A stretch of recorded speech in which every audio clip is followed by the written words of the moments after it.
Hey everyone, welcome to Otaku Talk. It's me, your boy, your host, OD, and today we'll be reviewing and analyzing chapter 1040 of One Piece. This was a unexpected chapter, and I'm going to explain why I feel that way in a little bit. But first of all, if this is your first time here, or you haven't been here, or you've been here before but haven't done so already, would really appreciate it if you could hook me up, like, share, and subscribe. Would mean the absolute world to me. Anyway, without much further ado, let's get into the review.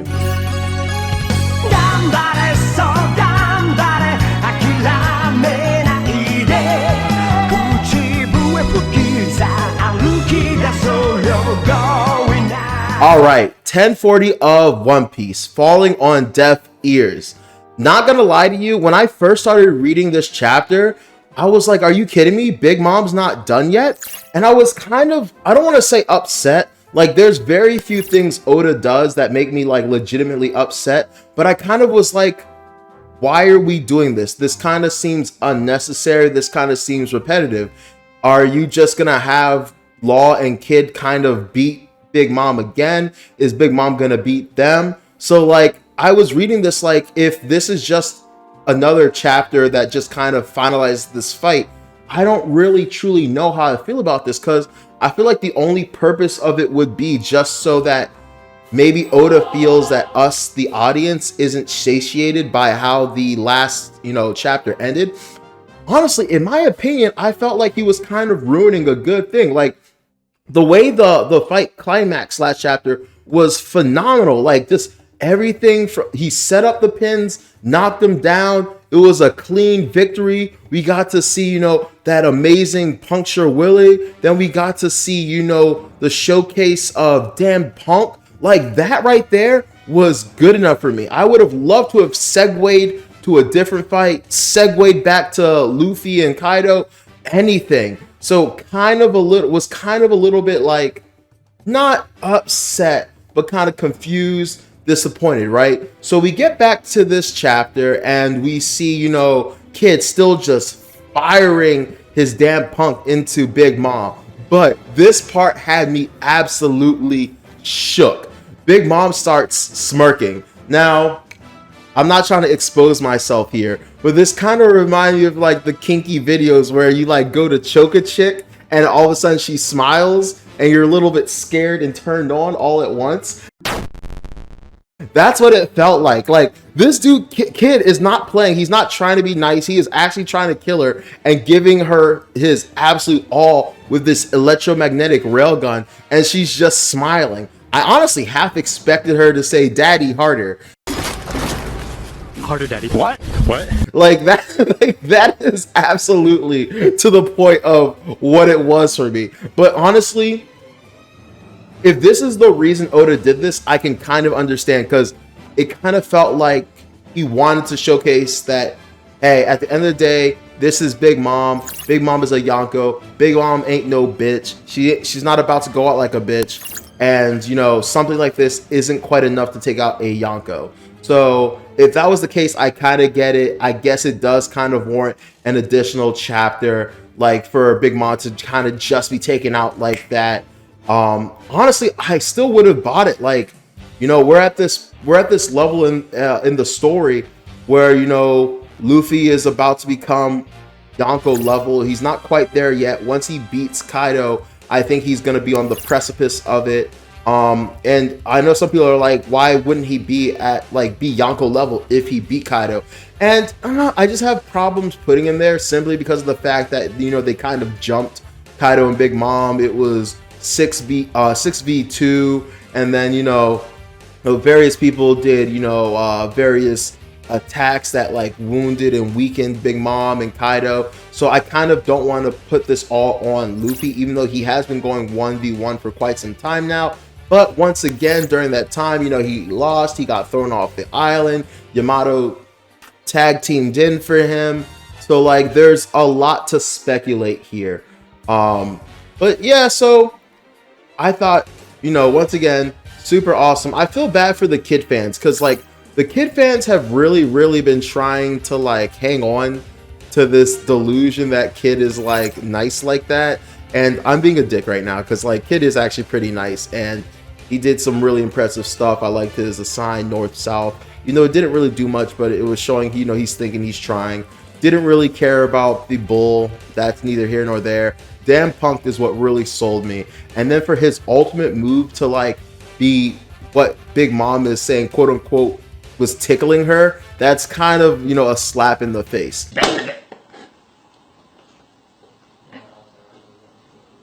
Now, granted, I do think that Big Mom was capping. I think she was lying. I think she basically was, you know, I think she was posturing. I think she was trying to get back in the fight, trying to pretend that this attack was hurting less than it was. But I clearly do think it was hurting, especially with the fact that, you know, Kid was basically like, do you think I care about the last, like, harpings from, you know, a half dead airbag, right? So I really do think she was faking. But I'm not gonna lie to you, she had me shook when she was like 50 years or slave, bro. She said, fuck food. I don't care about food right now. I want your life. Some way, somewhere or another. I want it and I gon' has it. Like, pretty much that's what she said. And so she said, give me 50 years of your life or work for me as a slave. So honestly, once again, I think that was all just her. I think she was honestly scared. I think, you know, Kid and Law called her out on her bluff. She was like, please stop this attack. Let me try to intimidate them. Let me try to scare them. And it simply did not work. I love how the crews were shook. The crews were scared. They were like, please, please, please, please help us. No, not help us. Please run away. And like Law is hard as hell. Law was like, y'all can go. You know what I'm saying? Y'all can run. I'm going to stay here. I love how they pulled essentially a Jinbei and they weren't shook. They held their ground. Therefore, Big Mom couldn't take their souls. That was incredibly tough. Say what you will about Kid. Say what you will about Law. That scene in and of itself, that panel was phenomenal. That puts them on a really high level for me personally. You know, they're at a peak of their own. That was super dope. And then, you know, Law once again coming back to back with surprises. He uses something called R Room, which now I'm even more confused about how his rooms are pronounced, because first I thought it was K Room with the other room, and I thought that was his awakening, right? And then, you know, I watched the Tekking video, and Tekking was like, I'm hearing it's Chrome, because, you know, sometimes people coat their medical instruments in, you know, chromium, and, you know, it makes the tool better or something or the other. And now he has R Room, which somehow like removes all sound from his room. And immediately I like went to Google and I started typing stuff like soundproof operation room, soundproof blah blah blah, and I could just not figure it out. And I know that there is going to be hell to pay tomorrow when I wake up, when I check the you know, reviews on you know, the comments on Reddit and the comments on like Mr. Morge's videos and some of the other people that release reviews on Fridays. And I know that a lot of people are going to have a lot of qualms, because there are some people that just hate Law because they feel like he has a broken devil fruit, but he himself is not a cool character, which I personally do not understand. But I thought it was super cool that, you know, they're doing this kind of, you know, throwback to Corazon.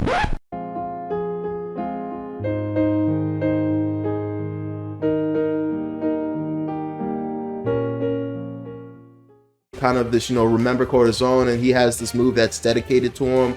You know, we've been seeing that a lot this arc. You know, we saw the dragon move that King had that was dedicated to Kaido. We kind of see that Misery may be kind of dedicated to, you know, what's her name, Mother Caramel. So we've been seeing a lot of, you know, inspired attacks based on, you know, people close to the wielder of the attack, right? So I think it's just another one of those. But once again, what are the limits to Law's power? Because I've said it forever. The Operation Fruit is OP in every sense of the word. And if he just honestly has complete and utter dominion and control over the rooms he creates, Law's going to be an actual motherfucking problem. Like, he is going to be an actual problem. So anyway, I think it's really dope how Law's standing there and, you know, Misery is sneaking up on him. And like, you know, his crew's trying to warn him, and then we get this cool panel where I can't wait to see it animated. I guess Law sees Misery coming up behind him, dodges and in like one motion slices Misery. And then while he's doing that, you have Kid fire an extra just barrage of his damn punk and just blasting Big Mom down.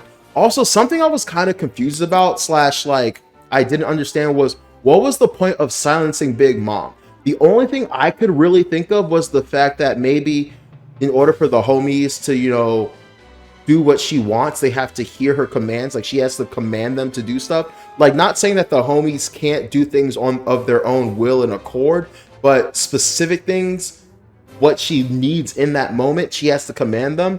And that's why they're always saying, yes, mama. And so in that moment, like, they couldn't get her commands, they couldn't hear her, and so they couldn't react as quickly as they normally would if she was bossing and ordering them around.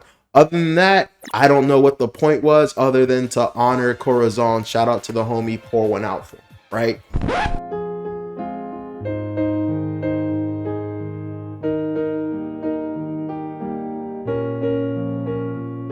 So as she's being blasted down through Onigashima, she passes Yamato and she sees one of the bombs, and I guess she just tries to grab onto the bomb. I don't think she had any real intention of setting it off. I don't think it was a moment where she was like, I'm trying to take you guys out with me, fuck you guys.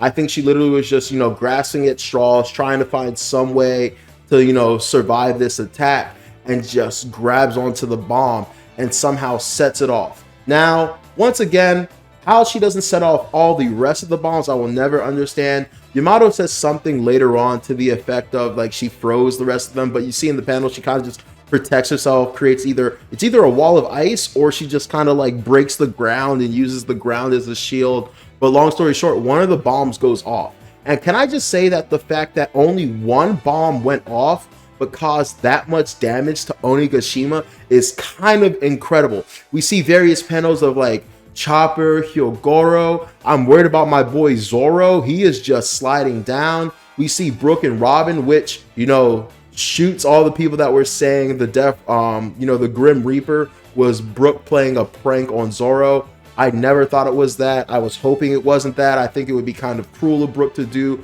would be kind of out of place. I didn't think Brook was there in the first place. And I kind of like my theory that either one, he's very close to death in the first place and he's kind of, you know, actually seeing death, or, you know, it could be the soul of Enma appearing before him, you know, the king of the underground, king of hell. So thought that was super cool, and Lord forbid if any of the other bombs went off. Something that bothered me a little bit was the fact that it seems like the Kazembo is destroyed. It seems like the bomb explosion killed the Kazembo. Like, it's just like, oh, Orochi, and disappears. And it was kind of funny. There's this one little panel where he reminds me of Cheese from Foster's Home.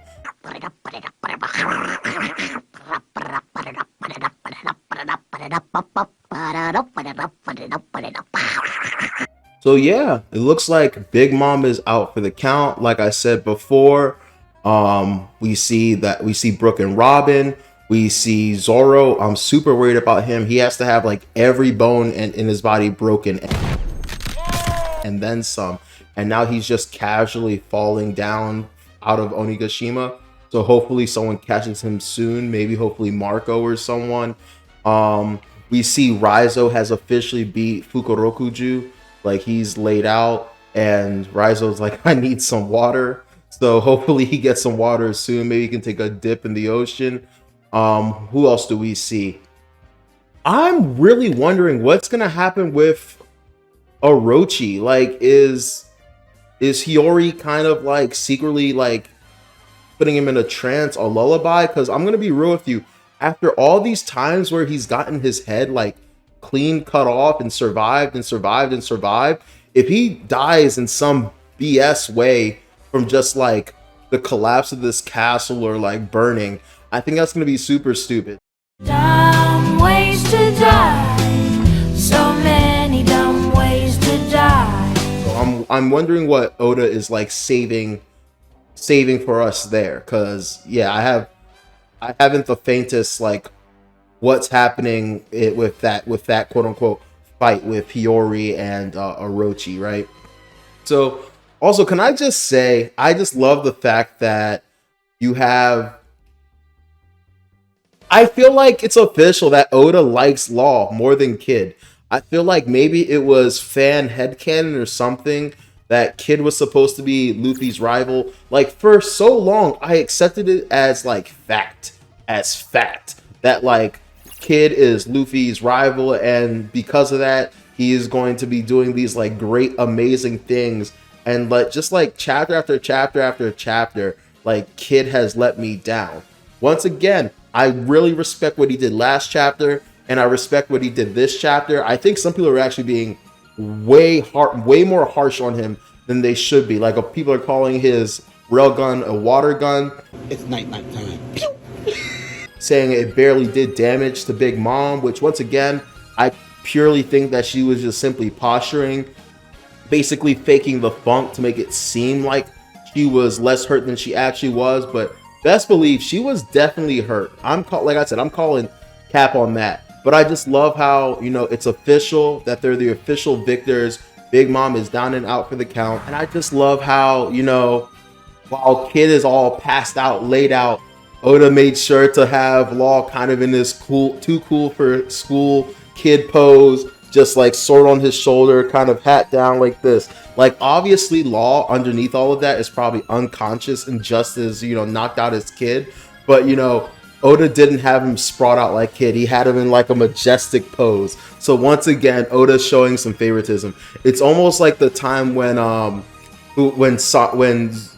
Zoro and Law were on Sanji's shoulders, and you just have like Law casually sitting cross-legged with his sword, just like Law has to look cool at all times. I truly think Oda really loves Law as much as, you know, I do. So that was funny. But yeah, I really do want a good explanation as to Law's abilities. I'm kind of annoyed by like what's been going on with them. Not annoyed, just like I want to know his abilities. Can he control the laws of physics and whatnot within his room? Which is K room his awakening? Was R room also an awakening?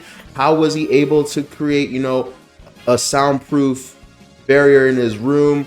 Like I said, I googled it. I didn't really see any kind of surgeries like that, but I'm sure there are. But I think a lot of people are going to have problems because I've already heard Law be called a Mary Sue. And honestly, it's one of those things that hasn't really bothered me because I like the character. But this is definitely something you're going to see on all the Reddit posts and threads and on all the comment sections, like what's going on with his Devil Fruit. I'm tired of his Devil Fruit. He's able to do everything. Another thing that you're going to hear people complaining about tomorrow is the fact that numerous times Law and Kid have said that they're done, they're spent, that like the next attack is their last, the next attack is their last, and they've still been doing other attacks, which once again, I just take that to be normal shonen stuff where like, oh, like I can't muster up any more strength. Okay, I can muster up a little bit. Like, it's just one of those things. Like, you can't tell me there's been a moment in your life where you thought you were tired, you thought you were down and out, but you were able to like, you know,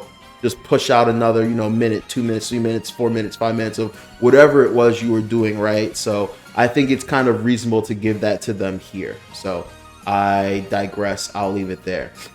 The last thing we see in the, well, not the last thing. So while Big Mom was being taken out, she has this kind of internal dialogue, or maybe she is yelling, but no one can hear her, right? And it's falling on deaf ears. And the whole time she's just crying, moaning, and complaining about, you know, Roger. She's pissed off because, you know, she clearly feels indignant. She feels like, hey man, you know, we were the top pirates. We were your generation. Why did you get all these freaking like kids in on this? Like, I can totally feel for Big Mom. Can you imagine like being one of the select few people that knows about like, I don't know, a lottery, right? And because of that, you know, your chances of winning this lottery are massive. But then somebody goes out and tells everyone in the world about this secret lottery. And so now it's no longer between you and a handful of other people. Now it's thousands, if not millions of people. And because of that, you're always kept on your toes. Like she said in the last chapter, she's had to kill hundreds, if not thousands of upstarts and stuff like that.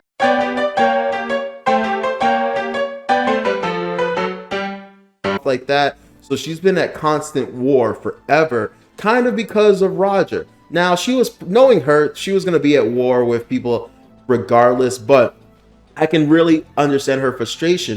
And the part that actually kind of made me sad, because, you know, us, the reader, we know the One Piece is real because, you know, we were with the Straw Hats when Riley told Luffy. But, you know, Big Mom doesn't have that relationship with, you know, the Dark King that we do, and, you know, doesn't inspire, you know, the people from Roger's crew and the people that would be able to tell her that. So it just dawned on me at this moment that other people truly don't know if the One Piece is real and are kind of just, you know, chasing this dream that may not exist as well. So I thought it was kind of crazy that, like, after everything Big Mom has been through, she doesn't 100% know that, like, the One Piece is like a real and true thing.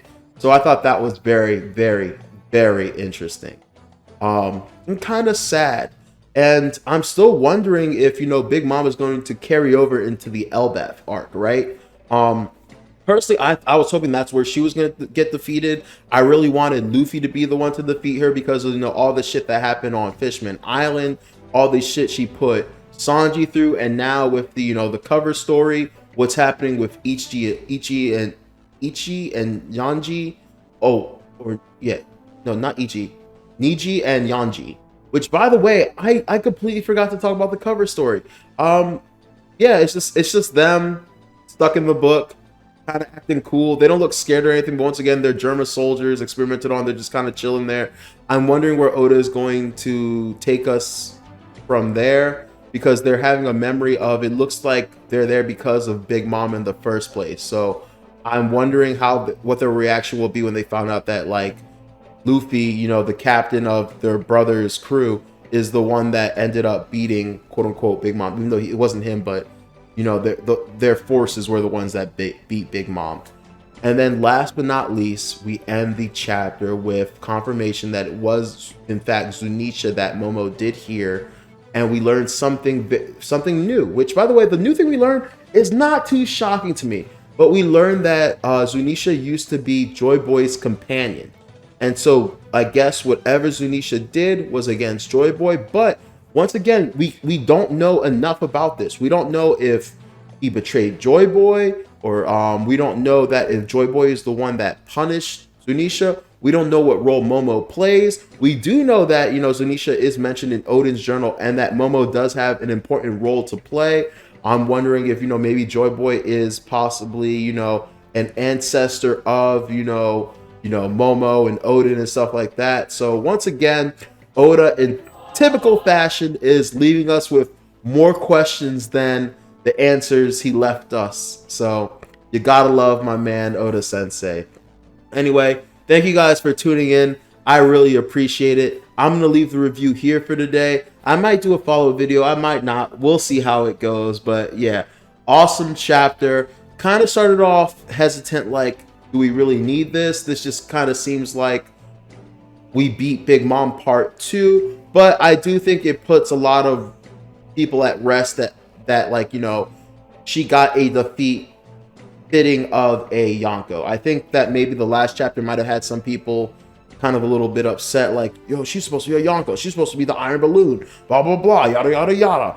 And so, like, this chapter gives a little bit more, like, okay, yeah, she took way more damage, she was way more messed up than she thought, she kind of went out like a G, they kind of showed some more abilities, so maybe you can take the medicine a little bit more easy. Once again, I want to know what's going to happen with Zoro. I wonder if next chapter we're going to go back to the CP0 fight, or if we're going to go back to Luffy. Wondering where Marco is. Wondering where Big Mom's crew is. That actually just popped up in my head right now. Where's Big Mom's crew? Are they going to show up and save her? Possibly get her out of Wano? Maybe they saw the the world government ships coming and get her out. And yeah, hopefully next chapter we learn more about Zunisha, and something else everyone forgot about, that devil fruit that was mentioned that hasn't been awakened in years, if we're going to find out about it. Anyway, thank you so much for tuning in. This has been Otaku Talk with your host, OD. Please have a great weekend. Take care. Like, share, subscribe. Peace.